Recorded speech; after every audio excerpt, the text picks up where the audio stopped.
नमस्कार साथियों, आज आप सभी यहाँ पे आए, आपका एआईसीसी की तरफ से स्वागत करते हुए आज दादरा नगर हवेली और दमन और दीव में जो इलेक्शन चोरी हो रही है उस मामले में आपको सविस्तार रूप से हमारे वहाँ के एआईसीसी के इंचार्ज श्री मानिकराव ठाकरे जी आपको बताएंगे।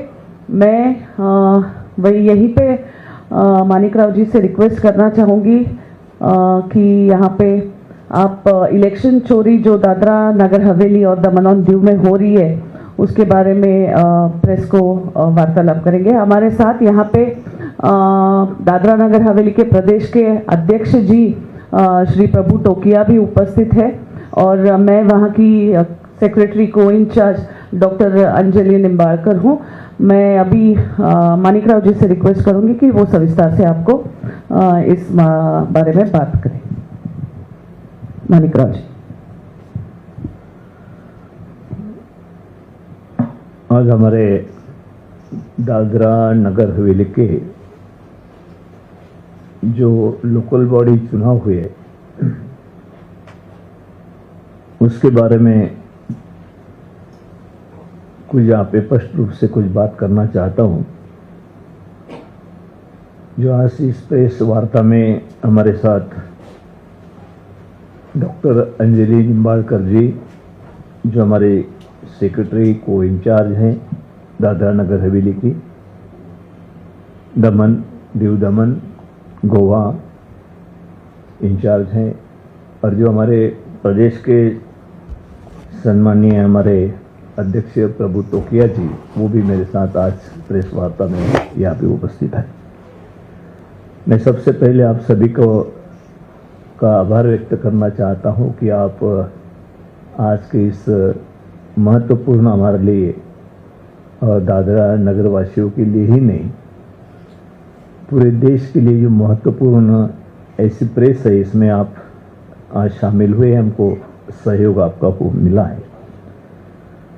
आज हम पूरे दादरा नगर हवेली दीव दमन जो यूनियन टेरिटरी है सभी आप जानते हैं, और वहाँ पे क्या चल रहा है उसका पता ज़्यादा प्रेस में ऑल इंडिया लेवल पे या स्टेट लेवल पे नहीं होता है। लेकिन जो भी बात हमारे सामने इस लोकल बॉडी चुनाव के तहत आई है उसमें से पता चलता है कि ये यहाँ पे क्या होने जा रहा है, किस तरीके का प्रशासन चलाया जा रहा है। जो संविधान के तहत चुनाव सही तरीके से होना चाहिए वो किस तरीके से धांधली इस यहाँ पे हो रही है, जो आज मैं यहाँ पे आपके सामने इस चुनाव के माध्यम से आपको उजागर करना चाहता हूँ। ये जो यहाँ पे एडमिनिस्ट्रेटर है जो प्रफुल्ल पटेल करके एडमिनिस्ट्रेटर है, वैसे तो कोई अधिकारी गवर्नमेंट सर्वेंट नहीं है। उनका अगर बैकग्राउंड देखा जाए तो पॉलिटिकल इसमें से ही वो वहाँ पे एडमिनिस्ट्रेटर बने हैं। तो उसके बाद जो वहाँ पे घटना हुई है वहाँ की बहुत सारी ऐसी बातें हैं कि लोगों के सामने, समाज के सामने, पूरे देश के सामने ये बात आनी चाहिए। लेकिन मैं अभी फोकस जो करूँगा वो जो चुनाव हमारे वहाँ पे लोकल बॉडी के चुनाव हो रहे हैं उसमें से किस तरीके से बड़ा घोटाला आज तक हम समझते उजागर करते थे। हमारे नेता राहुल जी गांधी, हमारे अध्यक्ष खारगे साहब ने कई बार ये कहा कि पूरे पार्लियामेंट के चुनाव में धांधली हुई है पहले भी, और पार्लियामेंट के बाद भी असेंबली में जो महाराष्ट्र हो, हरियाणा रहो, बाकी प्रदेश में भी वोटों की चोरी हुई है। अब यहाँ तो बात वहाँ तक रुकी नहीं है। वोटों की चोरी से भी बड़ी बात ऐसे कि पूरा चुनाव है वही उन्होंने चुरा लिया है, जो पहले से ही प्री प्लान करके वहाँ कोई आगे लड़े ही नहीं उनके सामने, बीजेपी के सामने, इस तरीके से बड़े प्लानिंग के साथ उन्होंने ये चुनाव को हाईजैक करने की कोशिश पूरी तरह की है, हाईजैक किया है। उसमें बहुत सारी बातें हैं कि उन्हीं के प्रेसिडेंट जो है, डिस्ट्रिक्ट प्रेसिडेंट है, एक ही रहता है। दादरा नगर हवेली, दीव दमन में एक ही डिस्ट्रिक्ट प्रेसिडेंट है। उन्होंने स्पष्ट रूप से पहले ही कह दिया था, जिस दिन नॉमिनेशन के बाद 17 को लास्ट डेट थी, उसी दिन कह दिया था कि हम ये चुनाव जीत गए हैं, आप ऐसा समझे कि आप जीते हुए उम्मीदवार हो। तो इस तरीके से बात करना इसका अनुमान जताता है कि उनको किस तरीके से इस चुनाव में, इस चुनाव की पूरी तरह चोरी करना है। कुछ बातों से बात स्पष्ट हो जाती है कि नॉमिनेशन 10 तारीख से 17 तारीख का अनाउंस हुआ, अक्टूबर का। और नॉमिनेशन जब वहां पे 10 तारीख को स्टार्ट हुआ तो हम समझते हैं कि जो भी नॉमिनेशन फॉर्म है वो चुनाव आयोग के वेबसाइट पे आ जानी चाहिए, ताकि सबके लिए वो फॉर्म खुला रहे, जिसको भरना चाहे वो भर सकता है। और उसके साथ साथ जो भी डॉक्यूमेंट्स उसको जोड़ने की बात है वो भी उसी वक्त देना चाहिए, ताकि पहले ही दिन से लोग वहां पे अपना नॉमिनेशन फॉर्म भरे।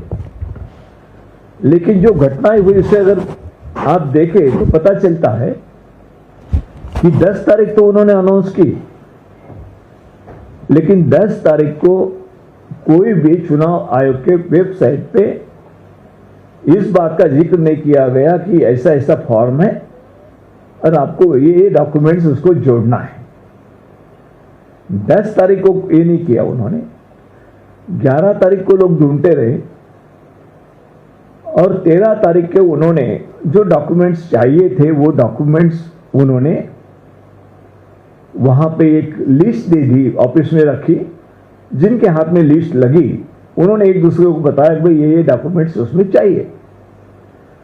तो डॉक्यूमेंट्स वहां पे चाहिए, लेकिन उसमें उन्होंने जो किया 13 तारीख को लोगों के हाथ में लगा, किसी को लगा है फॉर्म भरने के वाले को, किसी के पास नहीं था, लेकिन एक दूसरे के पास से लेके भाई ये डॉक्यूमेंट चाहिए।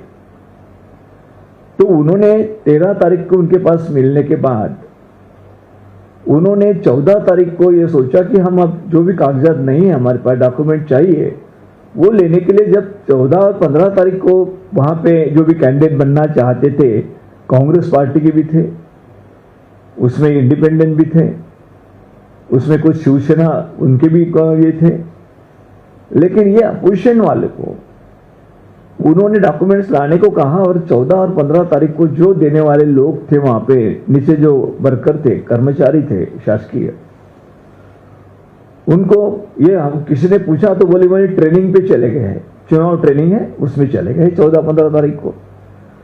अगर चुनाव ट्रेनिंग में वो इस तरीके से, जहां 10-7 दिन है हमारे हाथ में, 7 दिन में अगर तुम 2 दिन ट्रेनिंग के लिए भेज देंगे, 13 तारीख के डॉक्यूमेंट्स कौन से रहेंगे उसकी लिस्ट दे देंगे, तो कहां से वो डॉक्यूमेंट्स लेके आएंगे। फिर भी लोगों ने रात रात तक रुक कर, दिन भर रुक कर वो डॉक्यूमेंट्स लाने का उन्होंने प्लान ये किया। लेकिन उन्होंने बाद में कहा गया कि नहीं, उसको एफिडेविट चाहिए, ये नेक्स्ट डे, मतलब 13 को उन्होंने लिस्ट दी, 14 को कहते कि उसमें अपने नोटिफिकेशन उसमें ये करना, अपने ये करना चाहिए, डॉक्यूमेंट्स होना चाहिए। तो इस तरीके से कोई फॉर्म ही ना भरे, इस तरीके से उन्होंने पूरा प्लान बना के इस चुनाव के में पूरी तरह धांधली उन्होंने की है। उसके बाद भी जब स्क्रूटनी के लिए वहां पे 18 तारीख को गए, फॉर्म भरे, 16-17 तारीख को जो भी डॉक्यूमेंट्स थे पूरे वहां पे भर दिए। जिनके डॉक्यूमेंट्स के आधार पे जिनका नॉमिनेशन वहां पे सही करके उन्होंने कुछ चंद लोगों का बताया, एक ही टेबल से उसी लॉयर ने, हमारे जो पार्टी के लॉयर्स है, उन्होंने पूरे सहयोग किया और नॉमिनेशन और डॉक्यूमेंट्स के साथ भर दिए 16 तारीख को। और 16-17 तारीख को भरने के बाद 18 तारीख को जब छाननी हुई, स्क्रूटनी हुई, तो उसमें उन्होंने बहुत ही गड़बड़ी की। एक तो 11 बजे से स्क्रूटनी स्टार्ट हो रही थी। स्क्रूटनी 2 जगह पे स्टार्ट हो रही थी। एक जगह जो जिला परिषद के सेवक ऑफिस था और दूसरी जगह नगर परिषद का सेवक ऑफिस था। उस पर जो चुनाव अधिकारी जो रहता है, जिला अधिकारी, वो कलेक्टर ऑफिस में था, उनके जिलाधिकारी कार्यालय में, और नगर परिषद में और जिला परिषद में जो सीओ थे और उनके साथ आरडीसी बैठे थे चुनाव अधिकारी करके। उन्होंने जब छाननी को शुरुआत की 11 बजे, तब उन्होंने 12 बजे उनको कह दिया है जिला परिषद वालों को कि तुम अभी जिलाधिकारी कार्यालय में छाननी होगी, वहां चले जाओ। अब जिलाधिकारी कलेक्टर ऑफिस में वहां से 3 किलोमीटर का अंतर है और नगर परिषद के भी 5 वार्ड के लोगों को कहा कि तुम्हारा कलेक्टर के सामने छाननी होगी। ये वहां जाने के बाद जिला परिषद वालों का तो कुछ उन्होंने सुना, मतलब 1 मिनट 2 मिनट, मतलब वो रिजेक्ट नहीं कर रहे, सबका रिजेक्ट कर रहे थे।